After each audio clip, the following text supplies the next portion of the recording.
As we lead into 9 a.m., I would love to welcome Larry Green. Thank you for hosting this session, and I invite you to begin. Thank you, Tali. Hag Sameach and Boker Tov to all. I'm Larry Green. I'm a member of Ohave Shalom, where I served as 3 years for president. I've had the privilege of teaching at Tikkun Zoom Shavuot in the past, and I'm glad to be back today. I would like to ask a question, and that is, how many people have ever read any of the poems of our subject here, Solomon ibn Gabirol? You can raise your hands if I can see you, or show hands. I see at least one from here. Most people are off video.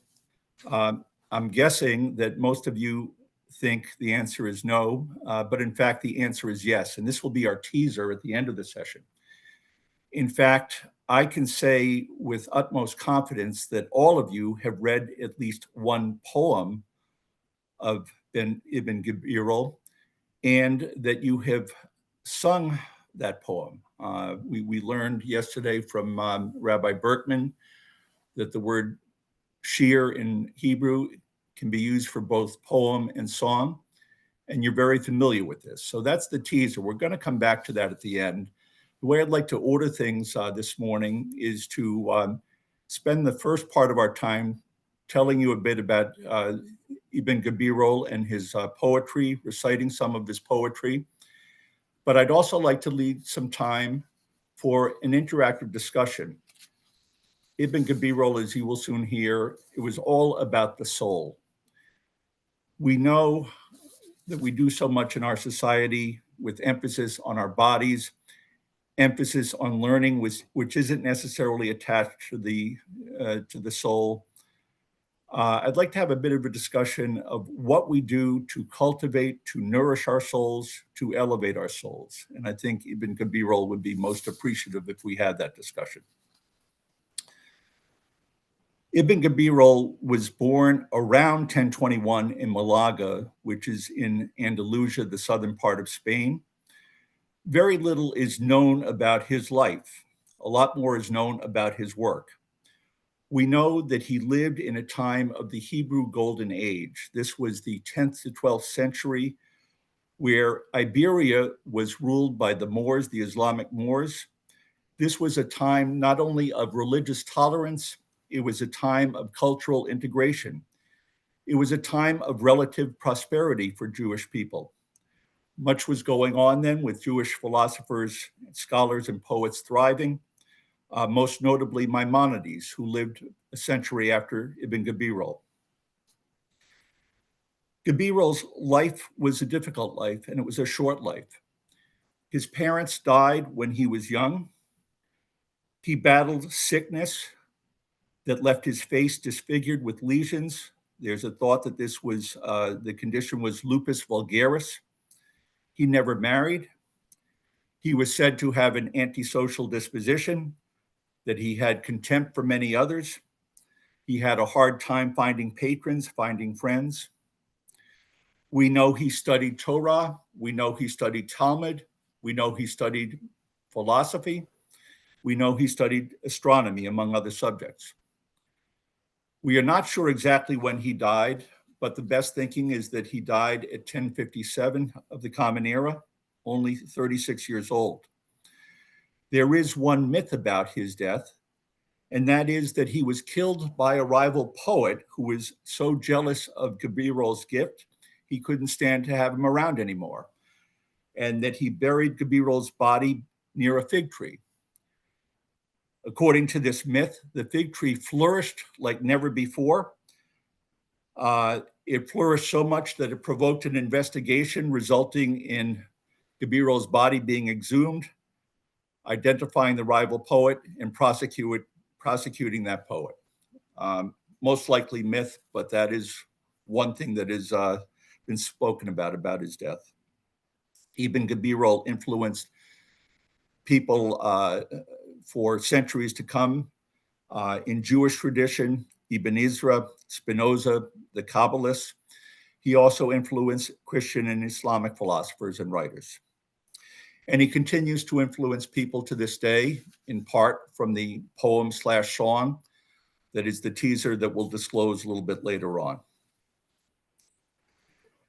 He was very prolific in his writing. By age 17, he had composed an Azarah, a liturgical poem, enumerating all 613 of the commandments.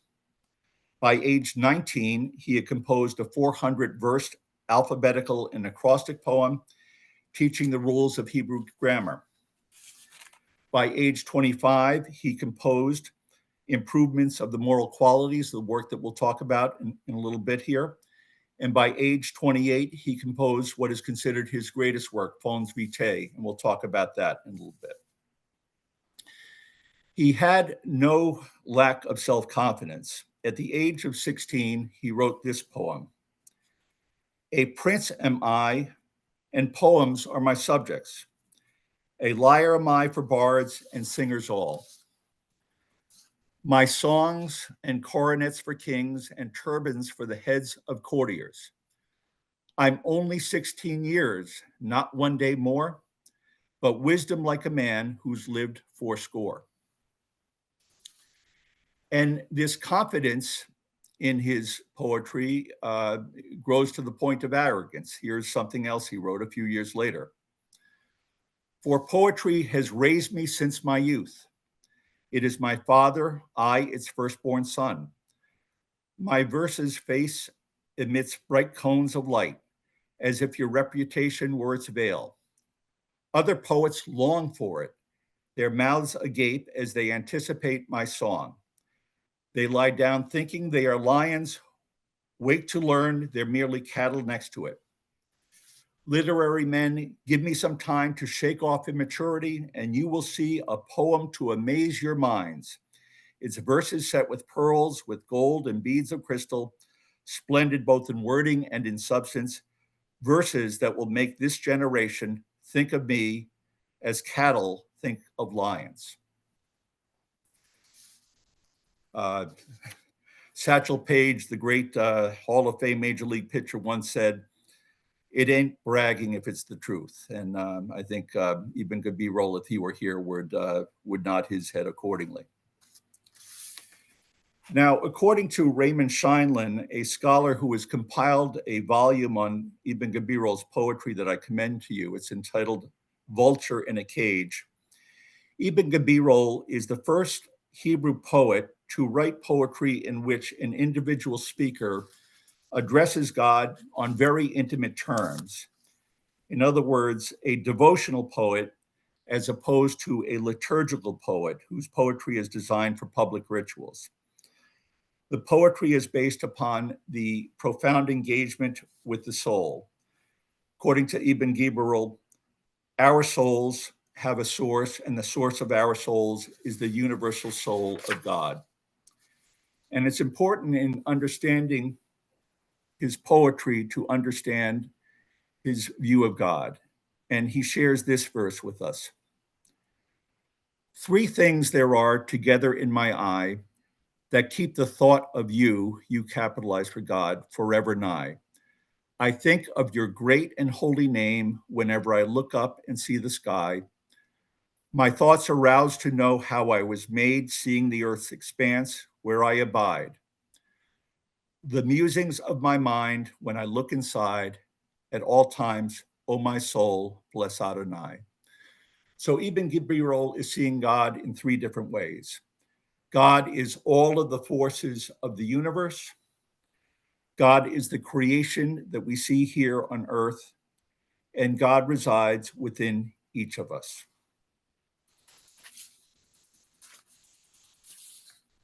Gabirol had a lifelong ambition, and that was the search for wisdom. He describes wisdom in this poem. Wisdom is the first of God's creations, and he reserved it from his mighty light, made it ruler of the universe, and on its banner wrote, Yukatel, God will prevail. Wisdom comes before all else. Wisdom is something to be sought. It is not there. It is there from God, but our task is to seek that wisdom, to learn that wisdom. In another poem, Ibn Gabirol describes wisdom as a female relative. Sapience is mother to my soul. Wisdom is my sister. She is the one I treasure more than pearls. The world is just my concubine. And in another poem, Ibn Gabirol describes wisdom as a lover. She brought me to a chamber, marble paved and set with crystals. She spread for me her blue and scarlet bedding, drew me lovingly toward her rivers of delight. According to Ibn Gabirol, the beginning of wisdom is to desire it. And there are 5 steps. The first step in the acquisition of wisdom is silence. The second step is listening.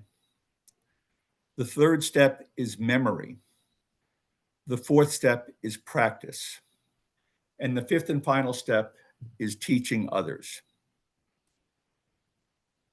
Gabirol has written, kings may be the judges of the earth, but wise men are the judges of kings.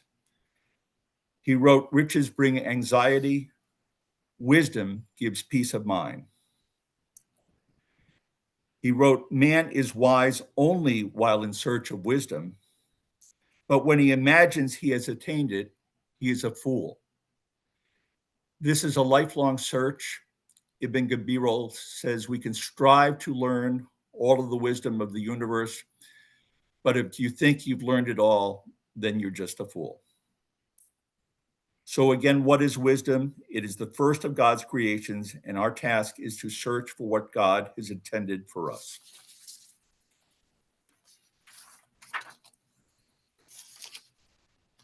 Ibn Gabirol was not only a poet, but he was a philosopher.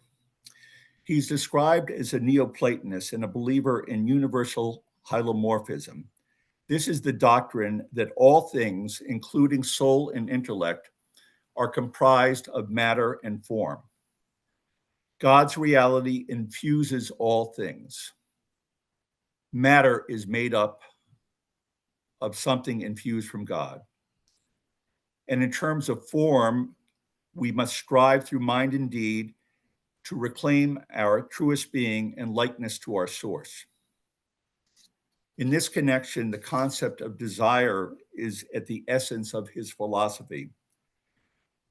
Gabirol believes that desire is essential to God's creation of the universe. He believed that God created the universe from nothing.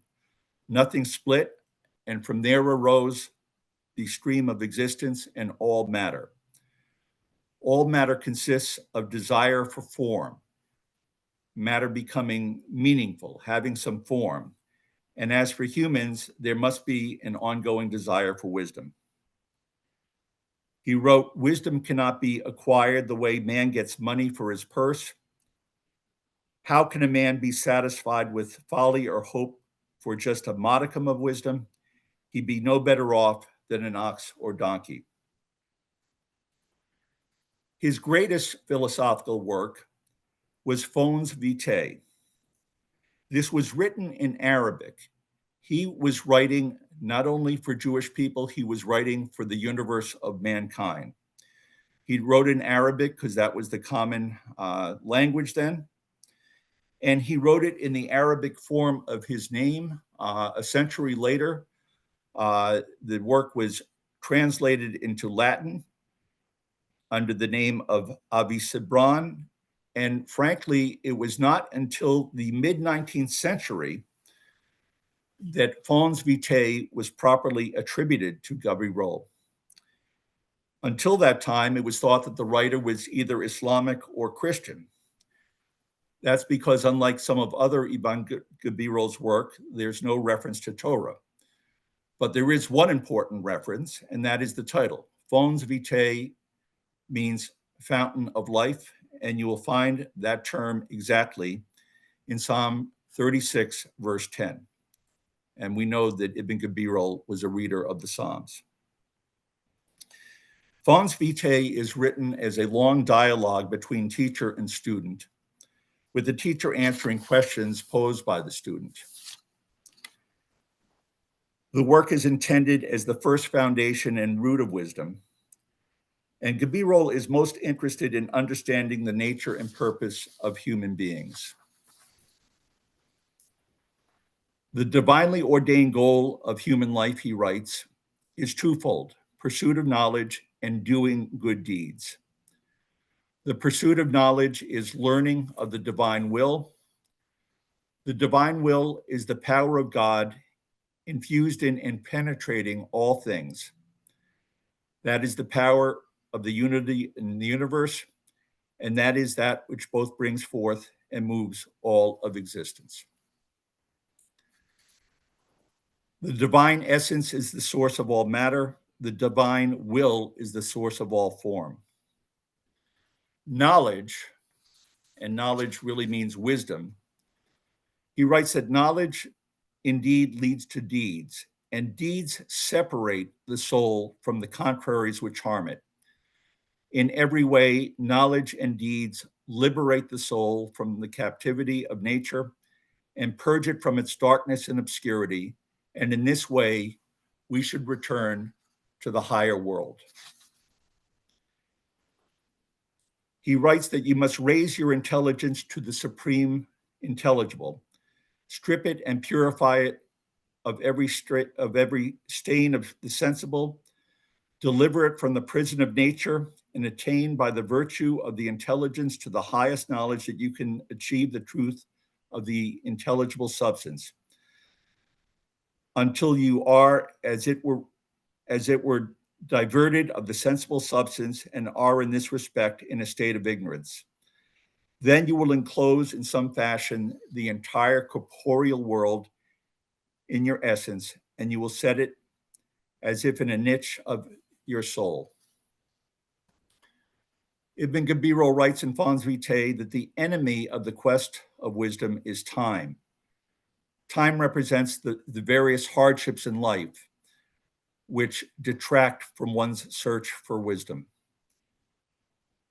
Ibn Gabirol says that we must be warriors in order to reach the goal of wisdom, but true wisdom can't be obtained at all until the soul is no longer trapped in the prison of the body. On a related note, he wrote this verse: just see your servant suffering and misery, just see his soul, a vulture in a trap, lifelong quest for the soul to transcend mortal life. And he writes toward the ends of Fons Vitae, but if you should lift yourself to the universal matter and are illumined by its shadow, you will then see the most wondrous of wonders. Devote yourself to this and be filled with love for it, since here lies the meaning for which the human soul exists. And here lies, too, amazing delight and utmost happiness. He sees this as a state of return, as a liberation from death and cleaving to the source of life, a pure state of soul that transcends life. Now, in another work that I referenced earlier, The Improvement of the Qualities of the Soul, this was again written in Arabic, although this is a volume that does contain various references, including references to Ecclesiastes and the Psalms.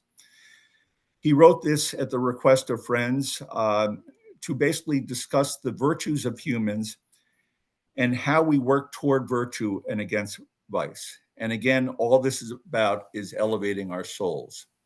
As you heard me reference earlier, deeds are very important, and doing good deeds help us liberate our souls. He systemized principles of ethics, and he did this independent of religious dogma, but again with references to things like Ecclesiastes and the Psalms to support his teachings. He talks about the impulses that we have, impulses that are just part of human nature and that need to be trained to lead to virtue as opposed to vice. Gabirol taught that man's ability to understand how to train and cultivate himself toward virtue is an example of benign benevolence. It is because of God's benevolence we are given the ability to understand how to train ourselves, how to cultivate ourselves toward virtue. He believes that the qualities of the souls, he writes in the Improvement volume, are manifest through the five senses. He teaches that the five senses are tied to the virtues and vices and are directly connected to what was understood commonly at that time as the four humors in life, HUMORS, blood, yellow bile, black bile, and phlegm, and also tied into the four elements, earth, air, fire, and water. The wise man wishing to master the virtues must regulate and control his senses upon command. To the sense of sight, he attributes the virtues of meekness and pudency, and their opposite, pride and impudence. Meekness is occasioned by a clear perception of the insignificance of the individual compared with the grandeur of the world. Pudency is the effect of calm consideration and wise reflection, affecting our actions in the context of the greater environment. We have the ability to control our sight simply by opening and closing our eyes. Hearing is not as controllable because we can't close our ears, and Ibn Gabirol attributes the qualities of love and mercy, and also the vices of hatred and cruelty, to the sense of hearing. To the sense of smell, it's goodwill versus wrath, it's wide awakeness versus jealousy. To the sense of taste, it's joy and cheerfulness versus grief and apprehensiveness. It is tranquility versus penitence and remorse. And for touch, he attributes liberality versus miserliness, valor versus cowardliness. All of this is really about the inclination to elevate ourselves toward virtue and away from vice. This is all about self-understanding. It's all about intentionality. It's all about commitment. It's all about habituation.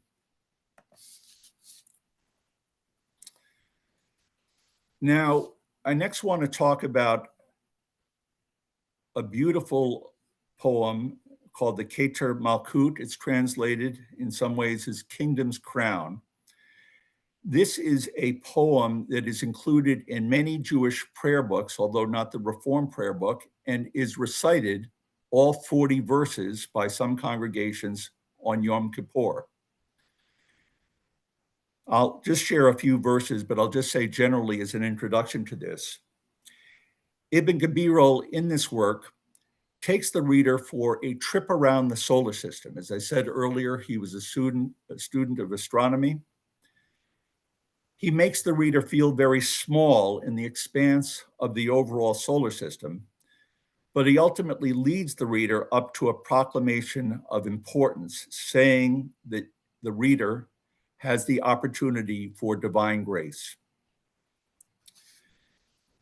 He opens this way: may this my prayer aid mankind, the path of right and worth to find, the living God, his wondrous ways, hear and inspire my song of praise. Thine are the two worlds between which thou hast set a boundary, the first for deeds and the second for reward. Thine is the reward which thou for the righteous hast stored up and hidden. Yes, thou sawest it was goodly and didst hide it. Thou art light celestial, and the eyes of the pure shall behold thee, but the clouds of sin shall veil thee from the eyes of the sinners. Midway through, we have a verse that includes, if you listen carefully here, a reference to both the lunar eclipse and the solar eclipse. Ibn Gabirol writes in these verses of Keter, thou madest the moon the chief source whereby to calculate appointed times and seasons, and cycles and signs for the days and the years. Her rule is in the night until the coming of the fixed hour, when her, and her is the moon, when her brightness shall be darkened, and she shall clothe herself with a mantle of gloom. For from the light of the sun is her light. And should it hap on the night of the 14th that both of them stand on the line of the dragon, so that it cometh between them, then the moon shall not convey her light, and her illumination shall be extinguished. There we have the lunar eclipse. To the end that all of the peoples of the earth shall know that they are creatures of the Most High, and however they are splendid, that they may be, that there is a judge above them to humble and exalt. And when she is in conjunction with the sun at the end of the month, if the dragon shall be between them and shall both stand upon one line, then the moon shall stand before the sun like a projecting blackness, and shall hide the light thereof from the light of all beholders, in order that all who behold may know that the sovereignty is not with the hosts and legions of heaven, but that there is a matter over them, obscuring and irradiating, and they shall know that this is the hand of the Lord hath done this, and that the Son hath no power, and his alone is the rule who can darken its light. This harkens back to Abraham, who, looking at the sun and moon, our forebear, the founder of monotheism, he did a similar experiment with the moon and the sun, not necessarily with eclipses, but recognizing that God, we worship God. We don't worship the sun and the moon. Turning to the concluding verses of Keter Malkut, he writes, O Lord, who shall do deeds like unto thine? For thou hast established under the throne of thy glory a standing place for all the souls of thy saints. And there is the abode of the pure, souls that are bound up in the bundle of life. This is the rest and the heritage, whose goodness and beauty are endless. Such is the land which floweth with milk and honey, such the fruit thereof. Thou hast formed man from a pinch of clay and breathed into him a soul, and didst impart to him the spirit of wisdom, whereby man is divided from the beast, that he may ascend to a higher sphere. Purify me from my sins, and cast me not from thy presence, but quicken me with glory, and with glory receive me afterwards. Compassionate God, hold them close to you forever. May their souls be bound up in the bond of life eternal. May they find a home in you, and may they rest in peace. And it is fascinating as we read those verses. We heard last night Rabbi Zecher making reference to the memorial prayer. And this is all about the wrapping up of the soul with God. And I'll just remind people of this. Merciful God, God Most High, let there be perfect rest for the souls of our loved ones who have gone into eternity. May they find shelter in your presence among the holy and pure, whose light shines like the radiance of heaven. Compassionate God, hold them close to you forever. May their souls be bound up in the bond of life eternal. May they find a home in you, and may they rest in peace. And together we say, Amen. Really remarkably close to what Ibn Gabirol writes in Keter Malkut, and no doubt why so many congregations recite Keter Malkut on Yom Kippur.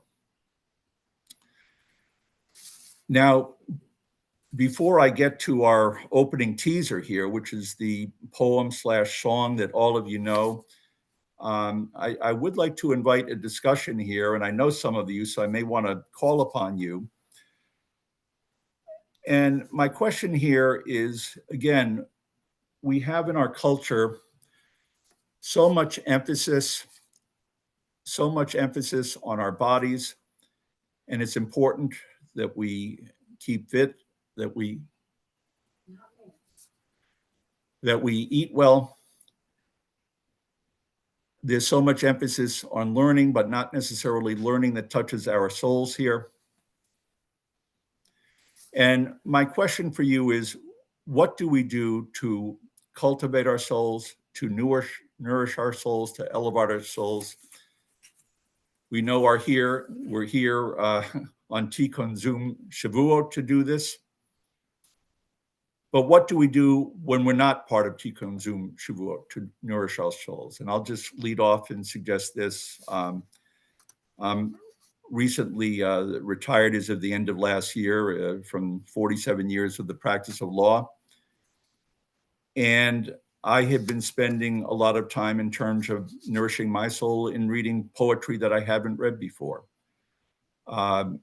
I was familiar with the poetry of Emily Dickinson, including one of my favorite poems, where she talks about faith is a peerless bridge. But I've been reading a lot more of her poem, and especially her spiritual poetry. After finishing several volumes on Dickinson, I've been reading Rumi, the wonderful 13th century Persian poet, who was all about spirituality, all about soul. And that actually led me to reading and studying Gabirol over the last couple of months. So that is one way we nourish our souls. I again invite people, if you want to share your thoughts in terms of how you nourish your souls here. Anybody like to speak up? Yes. Please. My name is Susan Benson, and I think that in a world that's very noisy and very busy, the only way we can begin to nourish our soul is to get silent, get meditative. It could be through poetry, through music, can be the beginning, because I've been doing this for years. And it's brought such happiness into my life. And I don't allow the outside world to affect my inside. I think, excuse me, I think of myself as a soul encased in a body. The body I'll give up one day. That's just a rental I'm using. And it just makes me understand to not be dragged into chaos. And meditation is extremely important for everybody to get there.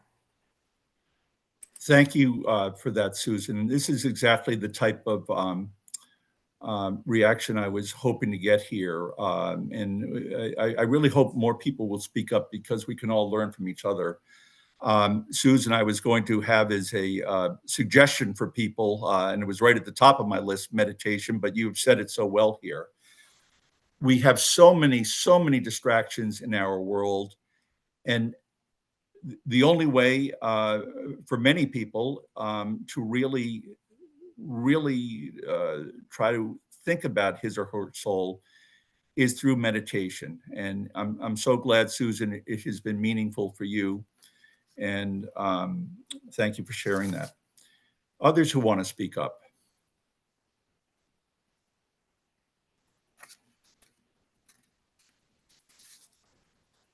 Should we just unmute? Is that what you'd like? Yes, please unmute. Okay. Because I had my hand up and I was just like, is he going to fall? I didn't see. Yeah, I'm not seeing all the hands, so I'll try to look for those. But please speak up and say your name, please. My name is Ellen Fine, and I live in Needham. We considered traditional Massachusetts and Native Praying Indian land. And so part of saying that is my deep commitment to the earth and spending a lot of time in nature, walking doing my own reflection or ceremony or quiet time, and also spending a lovely amount of time kayaking on what the indigenous folks called Kenobican or the Kenobican, and what we know is the Charles River. And just, being in space with that river is so important to me, and mountains as well. I love to also do art and write poetry and garden. And all of these appreciations, I think that's the important part, the appreciation of all of these creations that we were given by a God creator. It's just amazing, as well as each other. And I just want to thank you, Larry. I spent some time in some graduate school studying this era, and it's just so lovely to hear these beautiful poems and to realize how that is so tied up in our prayers concerning fast. So will we be able to get a recording of this? I'm not responsible for recording, so I'm not sure what, if anything's going on here. But Okay. I will put my email in the chat here, and I can share some of this otherwise. But thank you for your kind words, Ellen, but also thank you for sharing that. My next prompt, if no one was going to speak up, is communion with nature, and I think you said it so well. So thank you. Anne, can I call on you next? And then Ellen will call on you. Yes. Go ahead, Thank Anne. you. I've been studying for several years Musar, which is a Jewish philosophical and ethical study. And I don't know if other people in the group are also studying Musar, but it's the soul traits such as honor and humility and enthusiasm and gratitude are balanced so that one can become the best version of oneself. Yes.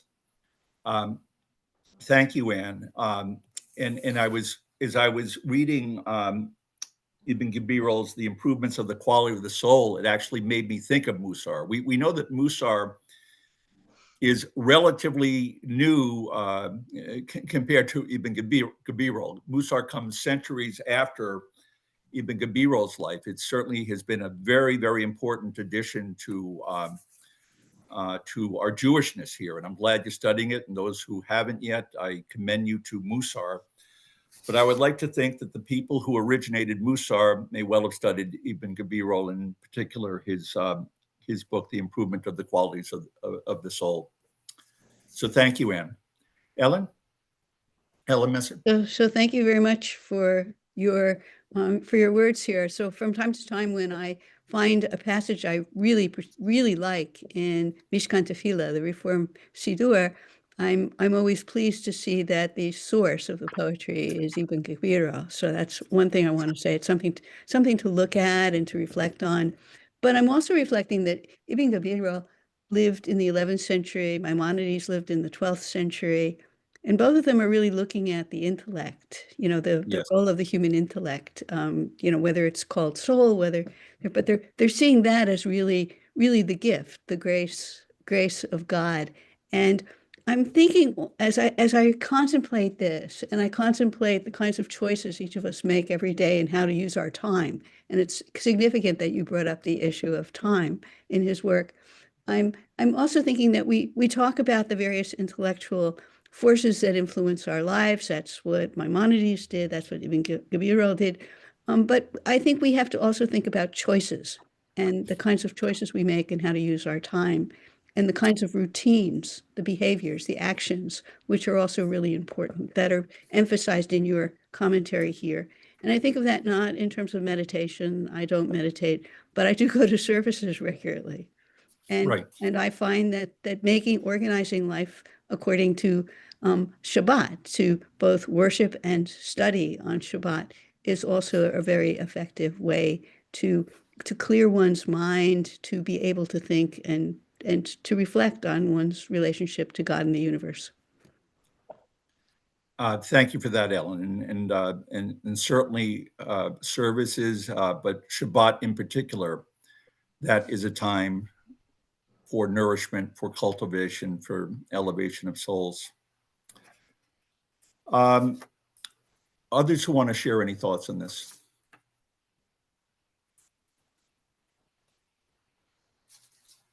One other thought I had, just one other prompt on this, and would invite people to speak up in terms of elevating a soul. What about service? And I'm not talking about services at shul, I'm talking about performing service. Anybody want to share an experience about whether performing service elevates soul?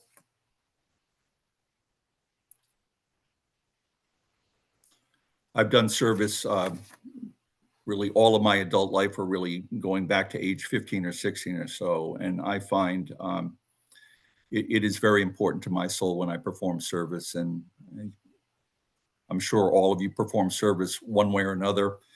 And as you do so, I would commend you to really think about this. Maybe you're thinking about it subconsciously, but think about it more consciously, about service as an opportunity to elevate soul. And for those who are not doing enough service, perhaps do a little more service to elevate soul. I agree 100%. This is Susan Benson again. Yeah. I agree 100% because doing things for yourself are important, but you get such joy out of helping something else, a person, building a house, whatever your thing is. There's service for everybody. And I recommend everybody to get involved in some service in their lifetime. Thank you, Susan. Anybody else before I go back to the teaser? Okay, I guess I'll say something. Oh, Anne, Anne, why don't you go first and then I'll go after you, okay? I'm sorry, if you mean me, this is the only way I can see things on my screen because I'm on an iPad. I'm not raising my hand. Thank you. All right, so I will say a little something. I think with service, it's really important to balance. At the beginning of COVID, I started a food justice group, and we made it mutual aid. And I found that many folks were over serving, myself included, and some folks weren't serving the very bare minimum. And know that for this service, folks got about $2,000 worth of outstanding quality food per year. Not pantry food, but like fresh organic produce and whatnot. And so I've had to really recoup my love of service. Like it has to come back because, I deal with a lot of disability and illness. And when, all of the burden fell on me, it's not a good way to be. And so I've had to learn lessons about that. Yeah. And I will say that for anybody, when you're in a place of helping, I think one of the best ways to help is to help either be a model or to also help others be empowered so that they can dig into their own sources and do some of their own helping. Now, not everybody can do their own helping of themselves, but I think that that's a really important model to put out there of mutual aid and the empowerment that that brings, and the justicing and in equalize more equal back and forth, as opposed to, oh, I'm helping you, poor unfortunate person. So I think it becomes a more like we're both humans on this planet, helping each other, helping the world, and helping us all to have a better place. Yeah. I appreciate your sharing that, and that maybe is another discussion for another time, another session here, but that is, I think, a common reaction that people have, and I understand fully that you've had that. At the same time, I would commend service to people, and as you're serving people, see if you can help people help themselves. In an analogous context here, we know that Maimonides spoke about the steps of charity, Many people think that the highest form of charity is anonymous giving. That's actually up there on the ladder, but it's not the highest form of charity. The highest form of charity is helping someone find a job to support himself. That's the highest form of charity. And I think it speaks to what we're talking about here. All right, so let me now go to the teaser, and I'm going to ask people to unmute themselves, and just the first one to shout out if you recognize this. This is a 5-verse poem that you know better in Hebrew than in English, but I'm going to start reading the English and see if people can shout this out. Eternal God, who reigned before the earth was formed and life appeared, when all came forth as you desired, you ruled supreme, your name revered. And after all shall fade away, alone our God of all remains. You were, you are, shall always be. Your presence shines, your glory reigns. And I'm 2 verses into this. These are the best known verses in Hebrew, but no takers yet. Adon Olam. Very good, thank you. So this is Adon Olam, and we are not positive, but we are quite sure that this is attributed to Ibn Gabirol. And in fact, our Reform High Holy Day Matzor, if any of you have this at home, or you can check this out in September, page 456, there's a recitation of Adon Olam, and our Matzor says that this is attributed to the 11th century Spanish poet and philosopher, Rabbi Solomon ibn Gabirol. It goes on to say the poet imagines a primordial time when God's holiness was all that existed in the cosmos. Only after other conscious beings were summoned forth to life was God acknowledged as sovereign. That's the note in our Matzor. I will say that further proof that Ibn Gabirol wrote Adon Olam is that we know he wrote these 2 poems that I'll share with you that very much along the same theme. In this first poem, he writes, "Lift your eye to God, my precious soul. While you are young, give thought to him who made you. Night and day cry out to him in your songs, make constant mention of his name. He is your portion and your lot on earth, your only trust once you leave this flesh. Next to him, he has a resting place, a home prepared for you beneath his throne. That is why I bless the name of God, as every soul gives blessing to his name." And in this poem, which is in a verse very similar to Adon Olam, he writes this: "Submit to God, my celebrated soul, and run to worship him in holy dread. Devote your nights and days to your true world. Why so bent on chasing empty breath? For you, like God, have everlasting life, and he, like you, is hidden from the eye. And if your maker is immaculate and pure, you too are pure, you too are innocent. The mighty one bears heaven on his arm, just as you bear the mute and mortal clay. My soul, greet God your rock with gifts of praise, for nothing has he put on earth like you. My body, bless your rock forevermore, to whom the soul of all sings ever praise."